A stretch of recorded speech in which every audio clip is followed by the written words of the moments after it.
বাংলাদেশের এক প্রত্যন্ত গ্রামের নারী রিয়া ভাইরাল হয়ে গেছেন, কারণ তার পাখি।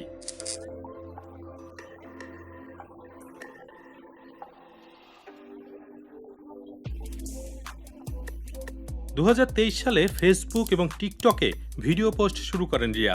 তার পোষা পাখি নামের চ্যানেল দ্রুত নজর কাড়ে, শুরু হয় সমালোচনাও।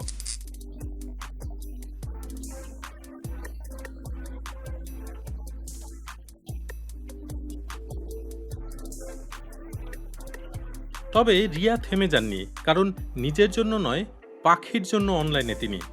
অবৈধ বন্যপ্রাণী বাণিজ্য বাংলাদেশে এক সমস্যা, এক্ষেত্রে আইন থাকলেও তার প্রয়োগ দুর্বল।